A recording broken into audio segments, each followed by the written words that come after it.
we've been looking into Exodus, obviously, following the Torah portions, looking at different things on how God is moving and He's working in the lives of His people. The redemption of Israel from Egypt, it's going to continue here this week with those last three judgments, the last three plagues of the locusts, of the darkness, and the death of the firstborn.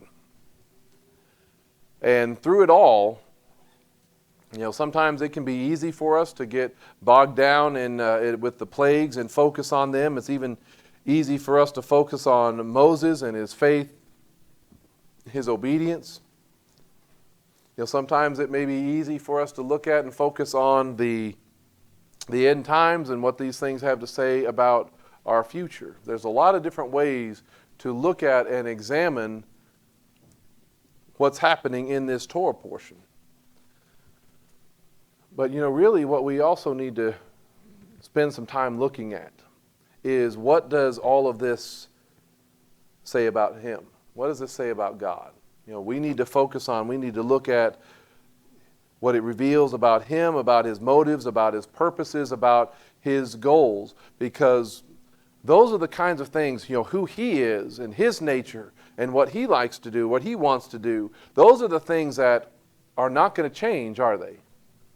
They're going to be the same yesterday, today, and forever. Is He going to be treating us and operating in our lives differently, with a different character, with a different nature? No. He's going to be the same. That's how He still will be at work in our day. Because even when we look at what's happening now in our lifetime, even how the Father is at work today, is it about us? Is it really about us, or is it really about Him and where He's going and what He's doing? Yeah, it's really all about Him. And we get to see elements, of our Creator's character and His goals when we're looking at this. So in this Torah portion, we're looking at how He is a God of revelation, a revelation to not just His people, but to the nations as a whole. How He is a God who makes distinctions, but He's also a God who is trying to make and set up and establish a legacy. Right off the bat in this portion, God reveals His purposes with those verses that we read earlier when we were looking at the Torah portions. It says, "Then Adonai said to Moses, 'Go to Pharaoh, because I have hardened his heart and the heart of his servants, so that I might show these my signs in their midst.'" He needs to do that. He reveals Himself. He is going to show Pharaoh something about Himself, about His nature. He's even trying to show His servants, and He is hardening his heart. He is strengthening Pharaoh so that he sees it clearly and completely. He is letting Pharaoh and his resistance and his stubbornness and his sin and his hard-heartedness, He is letting Pharaoh experience it.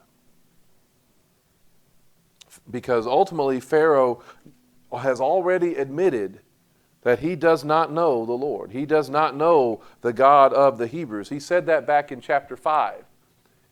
Pharaoh said, this is like the first time when Moses comes and speaks to him, Pharaoh said, "Who is the Lord? Who is Adonai, that I should listen to His voice and let Israel go? I don't know Adonai. And besides, I will not let Israel go." That's what he has already said. Why should he obey a God that he doesn't know, that he has never heard from, that he has no real relationship with? He has other gods that he's listening to already. Right? That's one of the things about the pagan world, the polytheistic world. It's like you'll find a God for everything. There's a whole lot of voices trying to control you and tell you what to do, pull you in this direction, pull you in that direction, get you to do this. I mean, it almost feels like today, doesn't it? we don't consider the voices that are trying to pull us in different directions, we don't necessarily think of them as different gods, but can they become a god in our life? Can they control us? Can they manipulate us? Can we be worried more about them and what they can affect our lives if we don't do what they say? With jobs, with social media, with governments, with all other kinds of things. All of those can have a greater voice than God's in our life if we let them. See, Pharaoh's disobedience to God's word in all of this is actually going to help God reveal his power and his glory to all of Egypt and even to the Israelites. So what does that reveal about God and his ways? What does that reveal about his character and the way that he operates? What does that say about how the Father may be at work today? Is God hindered by our disobedience? Can he overcome our disobedience? Can he even use our disobedience? Can he use the disobedience even of world leaders to accomplish his task? Yes, he can. And we need to always keep that in mind. Our disobedience is not going to thwart or prevent his will from coming to pass. And that is true for world leaders, for presidents, for politicians, for nations. And so when we get all worked up, it's hard not to watch the news and get all worked up about what these world leaders and elites and all these other kind of things are wanting to do, right? Some of them are pretty crazy ideas, right? I just heard the other day that they're talking about grinding up crickets and putting it into bread over in Europe, that they have approved that. Yay! I'm so happy to hear that, aren't you? But when we see politicians, when we see world leaders going against the ways of God, refusing to change their ways, being hard-hearted in their unbelief, does that mean that God's will and his purposes are dead on arrival? No, not at all. Even what these so-called leaders are doing, and even back then, here in the time of the Exodus, even what they are doing today that so frustrate us, are not going to dethrone Almighty God. We always need to keep that in mind. They may not know him, they may deny his existence, but there will come a time when he will still reveal his power and glory even to them. Even to them. He still wants them to see his power and his glory so that they will be without excuse. Isn't that how Romans 1 talks about it? So that he will be fully justified when he judges. Things have not changed. Romans 1, it talks about it in the sense of, creation itself, just seeing the order and the structure of the universe, that's enough. That general revelation is enough to establish our guilt before him. But for all those who think that God is not real, who are going to say things along the lines of, I trust the science more than I trust the Bible or whatever else, he still desires to show them his power. He still desires to show them his identity and his nature. For those who blame God, for all the suffering and pain in the world, we need to also understand what this shows about him, that everything that happens, everything that continues in these plagues that are coming, it is our sin and it's our hardness of heart that increases the experience of suffering and pain. It's our hardness of heart. And sometimes it's not even our own that does that. Sometimes not even our own hardness of heart, but someone else's. A whole nation is going to suffer. Egypt is going to suffer, isn't it? Because of the hardness of heart and the refusal to bend the knee of its leader, Pharaoh. All of Egypt is going to suffer because of his refusal to bend the knee.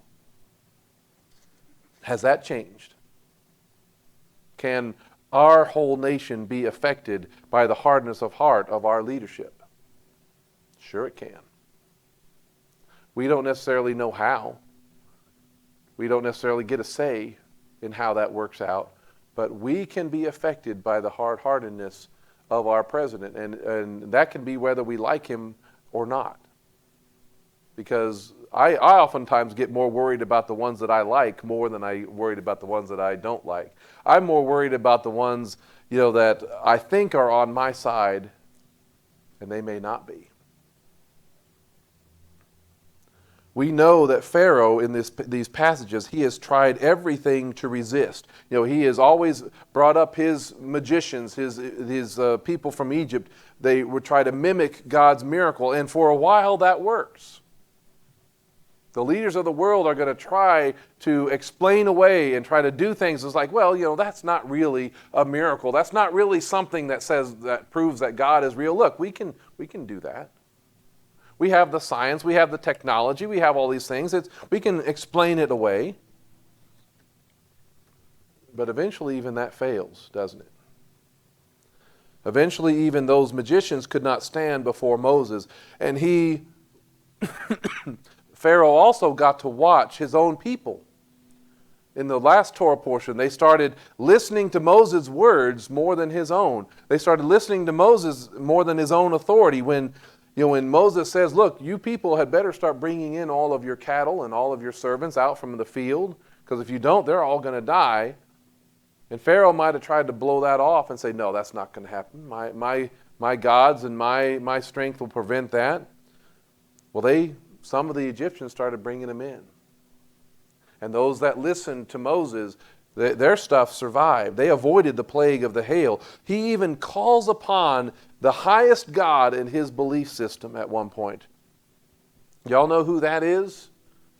The God of the sun, the God of the light, right? His name is Ra, right? I think he calls upon that God in this conversation with Moses. In Exodus chapter 10, this is Pharaoh talking. He said to them, so may Adonai be with you, if I ever do let you go with your little ones. He's, in other words, I'm not going to let your kids go with you. I'm going to hold your children hostage, so you have to come back. So are they willing to use our children against us? Yep. See clearly now, evil is in your face. Evil is before you, is how some of your translations will have. That looks like this. I hope you all can see that. Evil is in your face. We talked about this a little bit last night at the house. This word here is the word that's translated evil. You know how it's pronounced? Ra. Sounds a lot like Ra. Because Pharaoh wouldn't be speaking Hebrew, would he?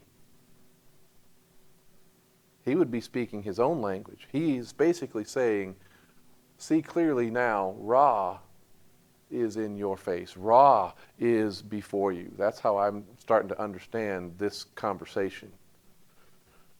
Moses may have defeated some of the lesser gods, but he's not going to defeat the sun god. He's not going to defeat Ra. Have you noticed how many of the politicians believe and essentially worship the sun god these days? When they're talking about climate change and global warming and all this other kind of stuff, they worship it. They want to bow down to it and change everything about culture to avert its vengeance and anger. Our politicians are trying everything in their power to make even God's people submit and bow down and worship at the altar of their choosing. But it's not spoken of in that kind of term. It's not spoken of as bowing before a sun god. But that's what essentially they're asking us to do.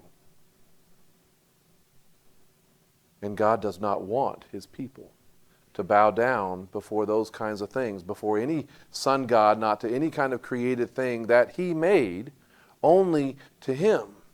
And so that's why when you look at these three plagues that are left, where Pharaoh is saying, Ra is before you, and he is saying that, my God of the sun, the God of light is before you. That's why these three plagues all have a connection to darkness. All of them do. First, it's the locust. Exodus chapter 10, verse 13 says, Moses stretched out his staff over the land of Egypt, and Adonai brought an east wind over the land all that day and all night. And when it was morning, the east wind brought the locusts. The locusts came up over all the land of Egypt and rested on the entire territory of Egypt. So dense there was nothing like it before them, nor will there ever be again. For they covered the face of the whole earth, so that the land was what? Darkened. And they ate every plant in the land and all the fruit from the trees that the hail had left. No green thing remained, not a tree or a plant of the field throughout all the land of Egypt. The land was darkened. When such a huge swarm of locusts fly in the air, you're not going to see much from underneath it. And actually, when you look at the morphology of those things, before they start swarming as locusts, they're typically a yellow to a brown color. Do you know what color they change to when they turn into locusts? Almost black. So it is literally a black swarm flying around in the air and blocking out the sun. And the locusts ate every green thing. Everything that takes its nourishment from what? The sun.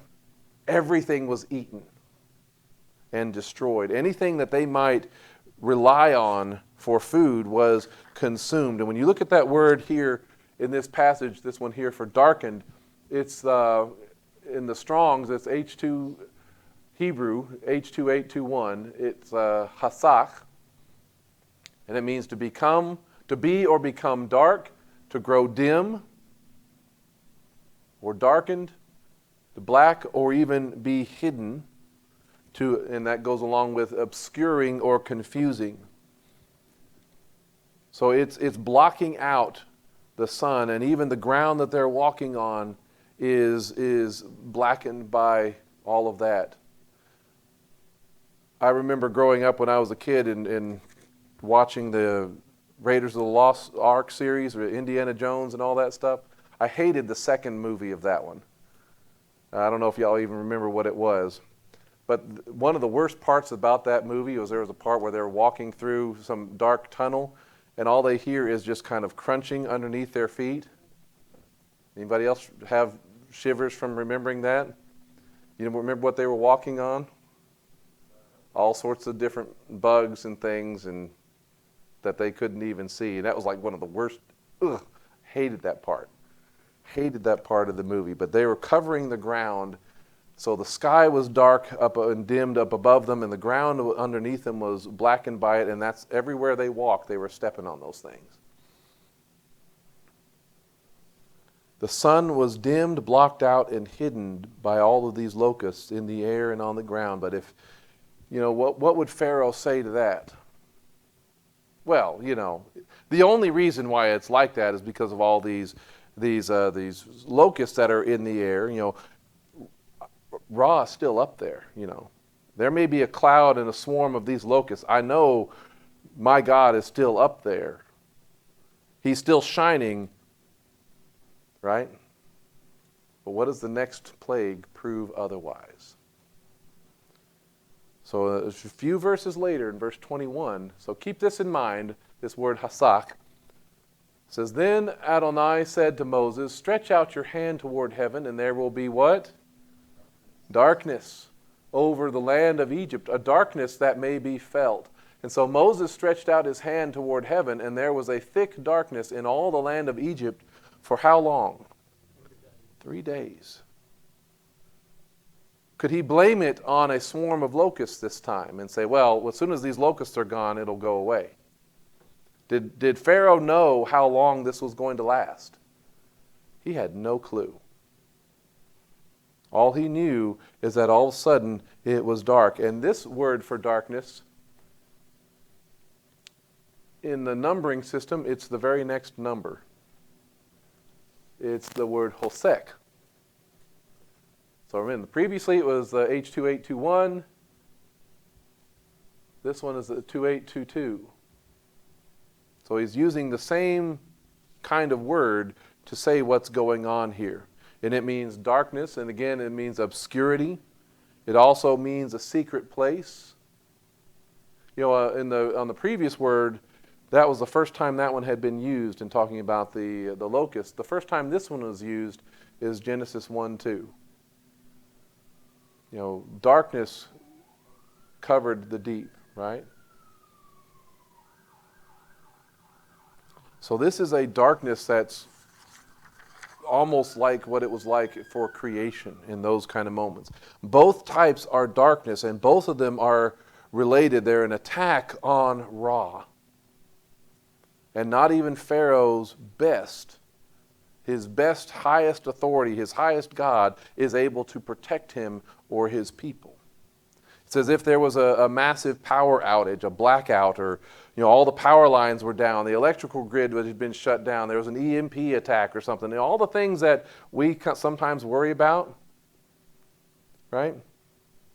But it wasn't just dark at night. It was dark during the day. For 3 days, they did not have light from the sun, and it was so thick, worse than, y'all remember the heavy fog we had just a week or two ago? Y'all have fun driving around in that? Did it seem, even during the day, it was kind of dark, right? But this is a lot worse than that. And it was so thick, this heavy fog, it's understood, it's taught, it's believed that even their fires and torches could not be kindled, or they were put out. The darkness was so thick, the fire itself would go out and it wouldn't put off the light. It was so dark, they could not even move around in their homes. That's how dark it was. So Ra has been attacked and dimmed through the locusts. He's been attacked and dimmed through these 3 days of darkness. And when you think about the next plague with the death of the firstborn, when does that happen?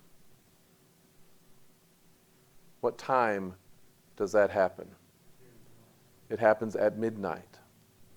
Right? It starts about midnight. The death of the firstborn is at midnight, when Ra is understood in their theology. He's essentially at his weakest. It's when Ra is almost like he's sleeping. And it's as if the owner of the house of Egypt has been bound up and his house is being robbed. How does Yeshua talk about that? No one can enter a strong man's house to ransack his property unless he first ties up the strong man. Then he will thoroughly plunder his house. God is the one doing the plundering of Egypt. When the Israelites asked for all of those articles of clothing, of gold, and all those things from the Egyptians, how is it described? And so they did what to the Egyptians? They plundered the Egyptians. They took everything from him. Ra, the greatest power in the mind of Pharaoh, had essentially been bound up, tied up, and his house is being robbed, and all of his people are leaving.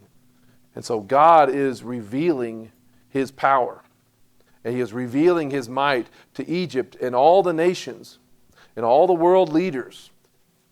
He's showing them and letting them know that they have no power that can stand against him. And in a lot of ways, the Egyptians and the Egyptian people got to see these demonstrations better than the Israelites did. We'll come back to that in just a minute. Whatever they believe, whatever they trust in, was failing him. Pharaoh, his highest belief was failing. whether it's Ra, whether in the modern world, whether it's the science or whether it's the Karl Marx or the IRS or anything else, nothing will save them or protect them. And eventually even Pharaoh has to bow before the Lord, bow before Adonai. And this is another one that's one of those variations like I did before with the Ra, is a different way of understanding or translating the passage. Exodus chapter 12, verse 30 puts it like this. It says, "Then Pharaoh rose up in the night, he and all his servants and all the Egyptians, and there was loud wailing in Egypt, for there was not a house where someone was not dead. And so he called for Moses and Aaron at night and said, 'Rise up, go out from my people, both you and Bnei Israel, go and serve Adonai as you have said. Take your flocks and your herds as you said.'" And you can't see the last most important line. Oh my. "As you have said," and it says, "and be gone," right? Get out. But the next line says, "but bless me too," right? We think of the blessing as speaking the good over. When they translated the Septuagint, the Greek translation of the Old Testament, when it says "bless me too," the word is euologeo, which means good words. It's where we get the word eulogize. Speak well, essentially, over the dead. Invoke God's blessing over the dead. But we've talked about this for a while. What also does the word bless mean? It means what? It means to kneel or cause to kneel. That the power is bowing before, kneeling before. And so when Pharaoh is saying, "but bless me too," he's basically in some ways saying that I have submitted, I have bowed the knee to your God. God has revealed to Egypt and to all the nations, all nations, powers, and authority must kneel before him and his kingdom, whether they want to or not. Right? What does Philippians talk about that? It says, "At the name of Yeshua," what happens? Every knee will bow and every tongue will confess that Yeshua is Lord, to the glory of God the Father. You're in a much better position if you do that willingly rather than being made or caused to kneel.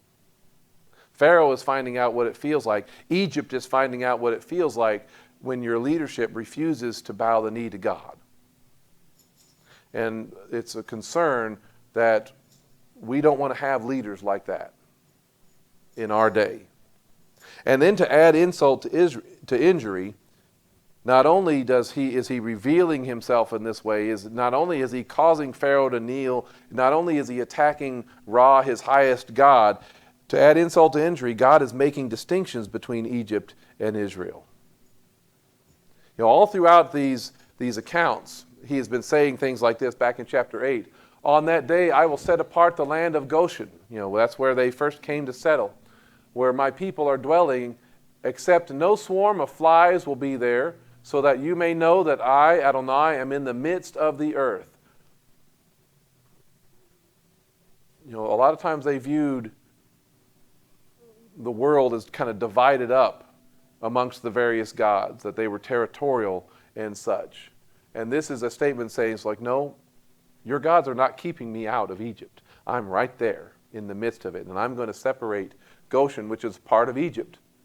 I'm going to keep that part safe, and I'm going to send these flies into the rest of it. He says, "I will make a distinction between my people and your people, and by tomorrow this sign will happen." And, distinction, surprisingly, shockingly, means to make distinct. To separate out, to mark out, to distinguish, like a brand on cattle. What do they do that for? Why do they brand cattle? So you can tell one person's flocks and herds from another's. But this kind of distinction, this kind of marking is in a good way. Some people, they try to stand out. They try to distinguish themselves and look different, right? And they oftentimes do things that make them less attractive, right? But when God makes this kind of distinction, it's something, the word distinction has with it the idea of to make admirable or wonderful.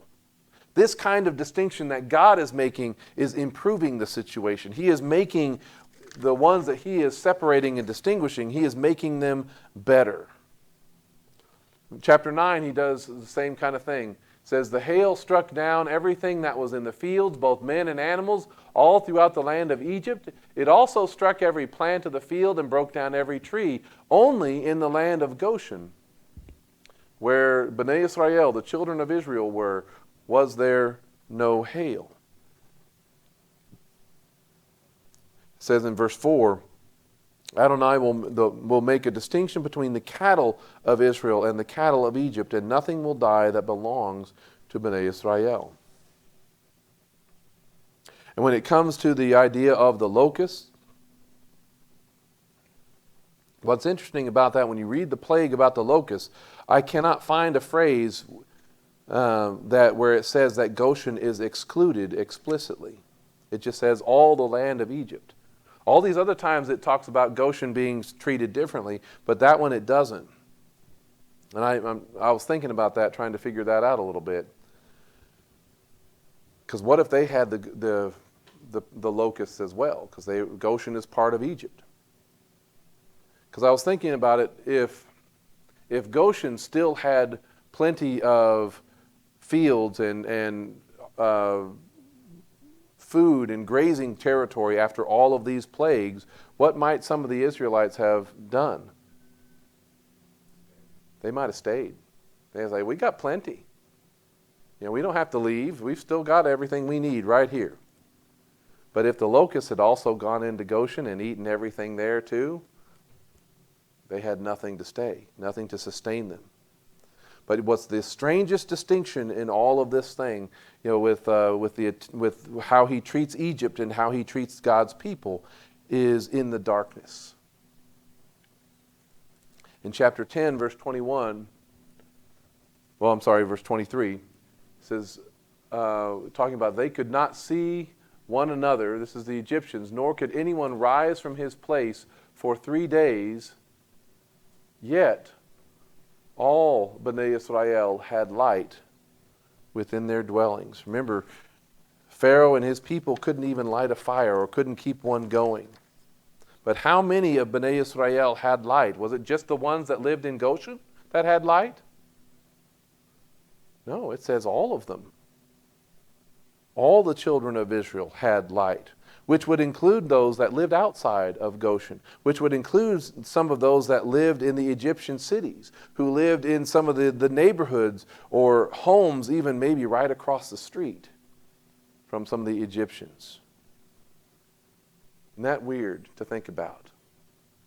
That they had light, the Israelites had light in their homes, but some of the Egyptians who might have been living right next door or right across the street did not. The Israelites could see, they could move, they could act, they could function, while the Egyptians, while Pharaoh it was so dark in his house that he was frozen in place. One of the Aramaic translations that I've been referring to, one of the Targums says that they had light so that they might be occupied with the precepts of the Torah in their dwellings, of the law. They might be able to study and prepare and learn God's ways.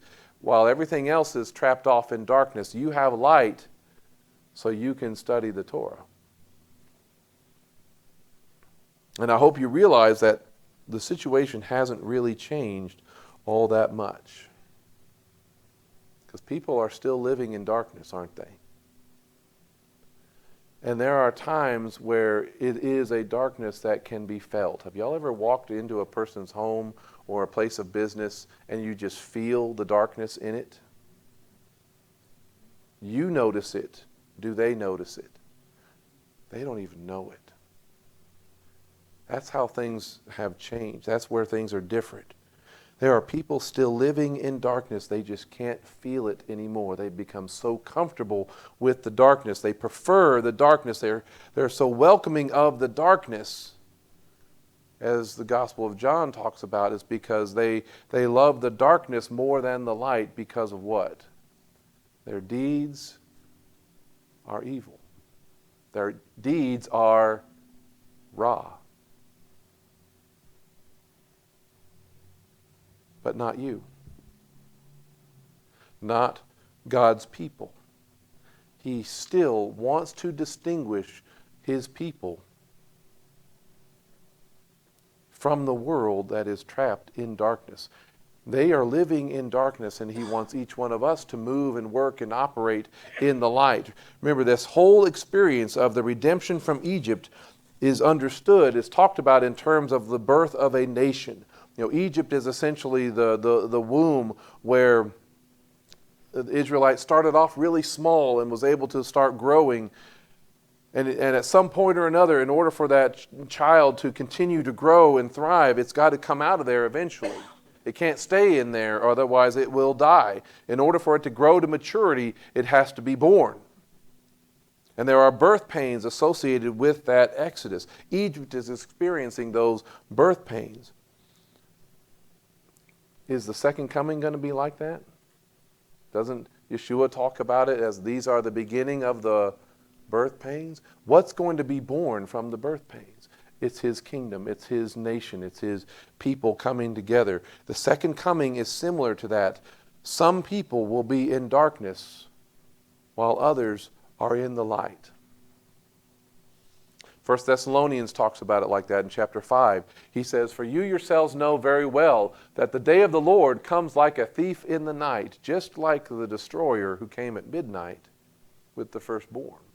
He says, when they are saying shalom and safety, when they're thinking, hey man, everything's fine, nothing's going to change, sudden destruction comes upon them like a woman having birth pains in the womb, and there is no way they will escape. You could say that all about Egypt. But he's talking about the second coming. And then he says in verse 4, "But you, brothers and sisters, you're not in the dark." It's like you're living right across the street and you have light, but Egypt does not. You are not in the dark so that the day might overtake you like a thief. For you are all sons of light and sons of day. And we are not of the night or of the darkness. God is still working this way.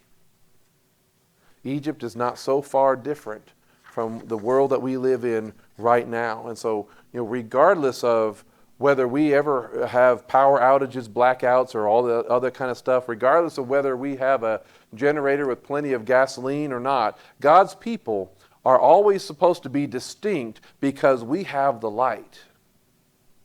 And it's not talking about electricity or light bulbs. It's talking about his presence.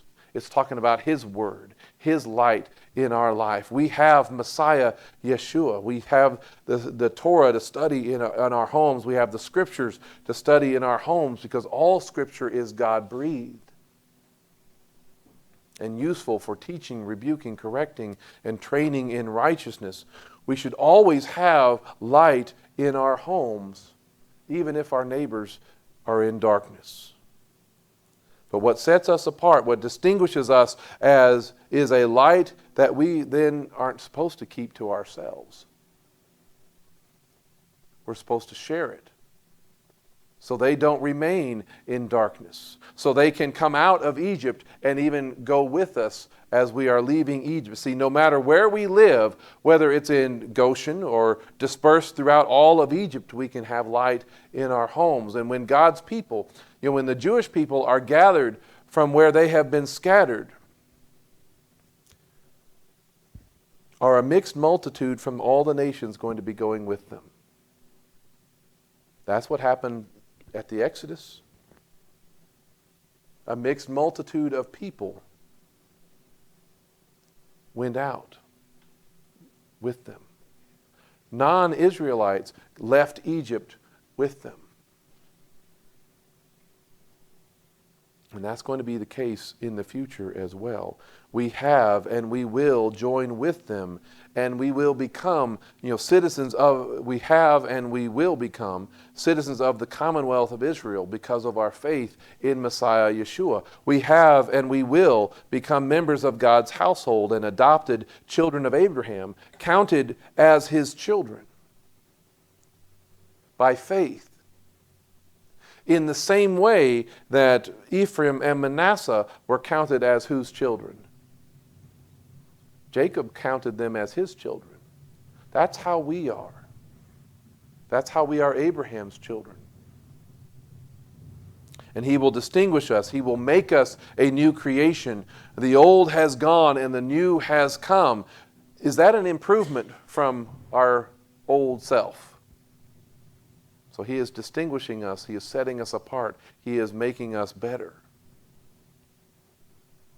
How do we keep that truth in our heart? How do we pass that on to others, especially to our children? See, we've got to realize and we've got to start living with that reality, that truth, that God's goal, not only does he reveal himself even to the nations and the leaders of nations that don't believe in him, not only he distinguishes his people and sets them apart in the world, we've got to realize that he's creating a nation that lives not just for one generation, but for many generations to follow. That's why he is also a God of legacy. Even in trying to reveal himself to the nations, even distinguishing himself from his people from the nations, through all of these things that are happening in the Exodus, none of that matters if the next generation doesn't care and doesn't remember. Right? So what? He takes them all out of Egypt, and they pass through the Red Sea, and then the next generation that's born, they never hear about it. He is a God of legacy, seeking to pass on what he does. Exodus chapter 9 says, Then Adonai said to Moses, Go to Pharaoh, because I have hardened his heart, the heart of his servants, so that I might show these signs. I'm sorry, this is chapter 10. And so you may tell your son and your daughter, your grandchildren, what I have done in Egypt, as well as my signs that I did among them, so that you may know that I am Adonai. He's doing all of this so they'll have something to talk about, to have something to tell. Memory and legacy is one of the primary purposes of what's happening here in the Feast of Passover. It's one of the things that's happening in chapter 12 when he's laying out everything that's happening in Passover. He is wanting to help them remember that all of this stuff really happened.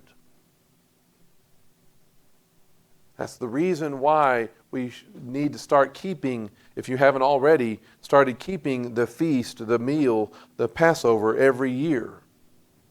Right? If you don't know, it's not because the food is necessarily great. Right? Because what about the food is that some of it's bitter. Right? Some of it doesn't taste good, and it's not supposed to. But we do it because of the story that it tells and how it connects us to everything that God has done. In Exodus 12, it says, This day, talking about the Passover, is to be a memorial for you. And you are to keep it as a feast to Adonai. Throughout your generations, you are to keep it as an eternal ordinance. How long does eternal supposed to last? As long as this world exists, we're supposed to keep it.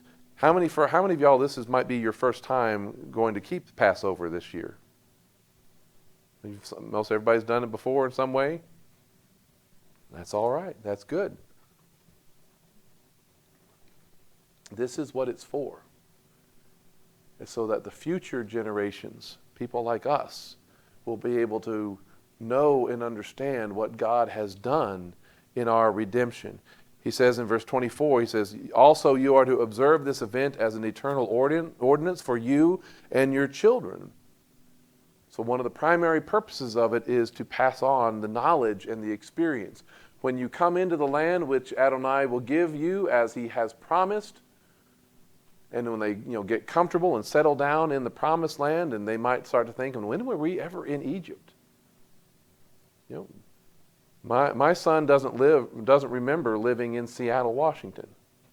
But he was born there. He doesn't remember that. My daughter doesn't remember Southeast Missouri very well, but we lived there. Right? Once you get out of a certain place, only you who were old enough to remember it experience it. When you come into the land which Adonai will give you as he has promised, you are to keep this ceremony. Verse 26. Now when it happens that your children ask you, what does this ceremony mean to you? What's going on? What is all this crazy stuff about? Why are we doing this? Anybody got questions like that from your kids before? If your kids are still in your house and you make this transition and change over to all this, it's like, Dad, this stuff's weird. What are we doing this for? This is it. What does this ceremony mean? You are to say it is the sacrifice of Adonai's Passover, because he passed over the houses of the children of Israel, of Bnei Israel in Egypt, when he struck down the Egyptians, but spared, treated us differently, made us distinct. He spared our household. And so the people bowed their heads and worshiped. Again, we keep the Passover to pass on that legacy, not because we necessarily enjoy all the food, but because of the story that it tells and how we recognize our redemption, how we recognize our salvation, how we recognize our Messiah in that meal, how Yeshua is pictured here. We've got to remember our connection to the events of Passover, because that provides our identity as God's people. It creates that legacy of faith that is passed on from generation to generation. It's how keeping the Passover is why Israel even exists still today. If they weren't keeping the Passover, they wouldn't be here. And some people are worried about, this country. They're worried and concerned that this nation won't survive. What's really interesting is I found a clip this week about the danger of losing the true history of the United States. It's a Glenn Beck program. I didn't even watch all of it, but I just saw the introduction, the first few minutes of it.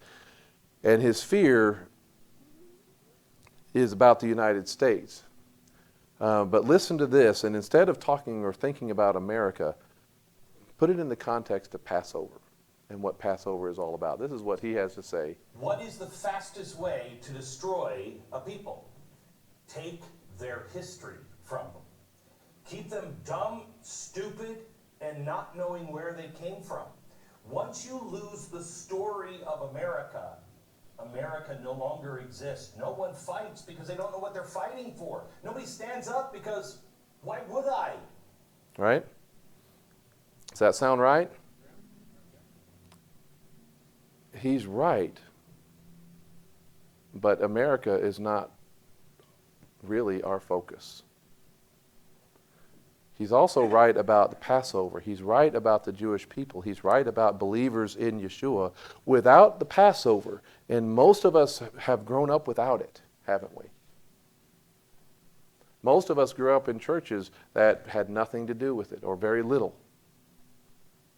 Without Passover, we have lost our connection to what God has done. We've lost that strong connection and that reminder to our salvation in Messiah Yeshua, who is the Passover lamb, the Pesach. We are struggling and suffering, sharing and keeping a culture committed to God. Early church history had divorced itself from that Jewish foundation, from its people, from that expression of faith. Even were forbidding believers in Jesus, from keeping Passover and sharing a meal with the Jewish people. Those were decisions made centuries ago.